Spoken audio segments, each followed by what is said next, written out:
Hi class, it's Miss Tran. Welcome back. Today we are going to be taking a different view of Homer's Odyssey. And the question that I'd like to pose is, how are women oftentimes looked upon in different literature and movies? Let's take a moment to soak that in. All right, bringing it back. Sometimes women are often portrayed as being inferior to men. And that's a common perception that we see across literature, movies, different stories. So we're going to take a closer look at that today by reading the Odyssey from a feminist perspective.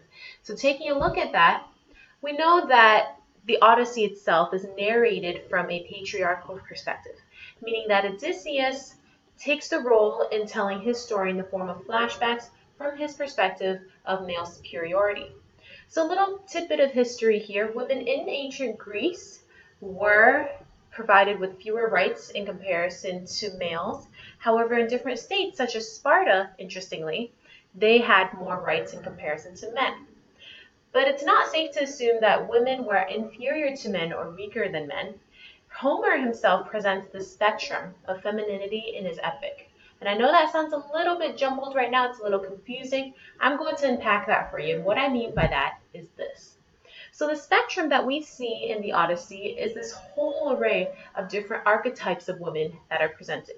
We have the goddess, the monster, the seductress, and the ideal woman. Taking a look at woman as the goddess, we have a strong cast of female deities in all of Greek mythology. So it isn't safe to say that women assume an inferior role in the Odyssey. Instead, we have a strong cast of female power, and that's exhibited by goddesses such as Athena, we have Artemis, Diana. These are only to name a few. And the main goddess that appears in the Odyssey is Athena.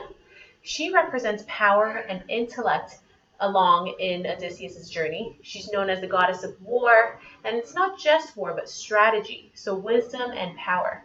She's also the daughter of the supreme Greek god Zeus. And as we've already seen, Athena plays the role of being Odysseus' mentor, helping him out. And how does she do this?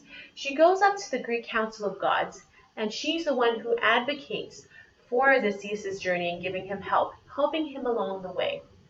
And this is a quote from Book 7, where she is regarded as having this reputable title in the Odyssey. It says, "So she was held high in the heart, for there's no good intelligence that she herself lacks.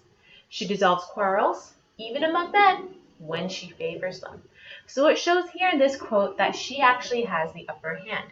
She's the one who makes the decisions up with the gods with her form of rational argumentation. She has intellect, she's able to use her language to convince other men. So keep that in mind when we're looking at these different archetypes of women that are being presented. Now moving along the spectrum, we also have women as monsters. And Odysseus encounters a ton of them throughout the epic, one of the main ones being Scylla and Charybdis. And these two are actually an entity of female characters, Scylla being the multi-headed monster and Charybdis being the female whirlpool. And it's pretty interesting how the whirlpool herself is labeled as female. There's a quote in there where they're describing the monster, so Scylla, and they describe her as a yelping horror, yelping no louder than any suckling pup, but she's a grisly monster. Now take a closer look at that quote right there. What makes it so interesting is how there's a juxtaposition between the puppy image, so we have a suckling pup, but then also a grisly monster. So what does that say about this character, this archetype of Scylla and Charybdis? It's saying that women in a way can be innocent, but they also have this side of themselves where they embody no mercy, and they embody this evilness to try to enforce power amongst men. So it's interesting because Charybdis herself, the whirlpool, can be seen as a female counterpart to Poseidon. And remember, Poseidon is the god of the sea, the male god of the sea.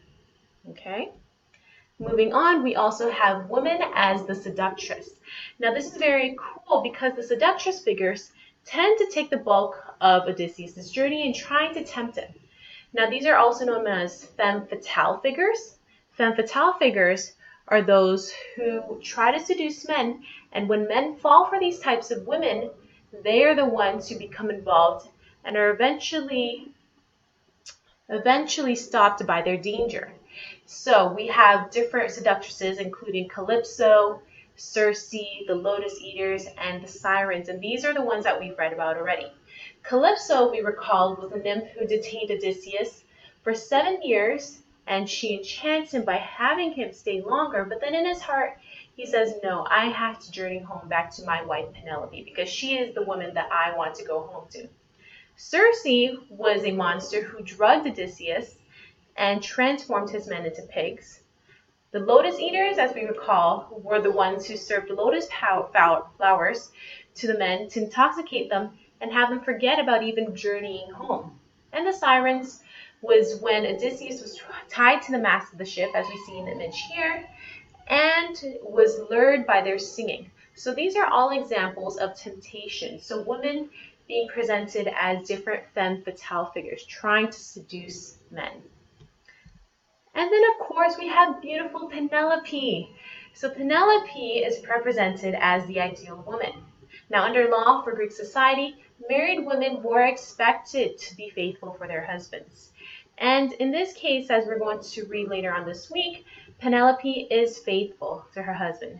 She waits a long 20-year span waiting for him to come home.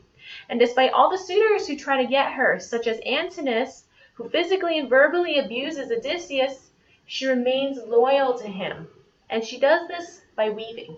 So even though it's not stated in the textbook itself, she weaves, and she continuously weaves, and she cries while doing so. And that is a symbol of her as the home and the hearth, as the ideal woman.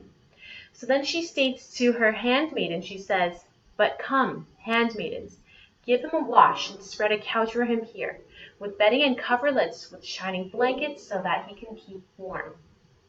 And this is what she said to her maids, so that Odysseus, who she doesn't know is disguised as a beggar at that time, is given this hospitality on Penelope's part. She's providing for him. She's giving him all the resources that he needs in order to feel welcome. And she is the embodiment of the ideal woman in Greek society, teaching these values of society, being faithful to the husband, and demonstrating hospitality, all came in with being the ideal woman. So what's the point of talking about this whole spectrum of femininity that we're seeing in the Odyssey now that we're taking a closer magnifying glass to look at it? Well, a few things actually. And we can make a few inferences on Homer's perspective of women. It's not enough to say, or not accurate to say, that women were subordinate. It's not. Women were not necessarily subordinate to men. Homer presents them in powerful positions of power. And notice how there are different types of women. Some that are divine, such as Athena, and some that are mortal, such as Penelope. He also shows that women are capable of holding power and trickery. Where do we see power? We see power exhibited in Athena, but also trickery in cases where we have Circe and Calypso trying to seduce Odysseus to stay on the island with them. And at times it doesn't work, but at other times Odysseus does fall for their tricks. And with that said, this means that Homer's feelings show that women can either help or hinder men. And lastly, women like Penelope should uphold Greek societal values in matrimony, and that's shown in being loyal and faithful to her husband.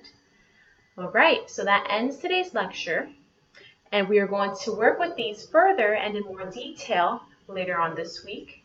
And I hope that shows the closer look on women, how it's not necessarily a binary between women being weaker and men being stronger. Even though the epic presents itself as a heroic tale, there's a whole story behind these perspectives that we can take a look on when we examine the roles of women in the story.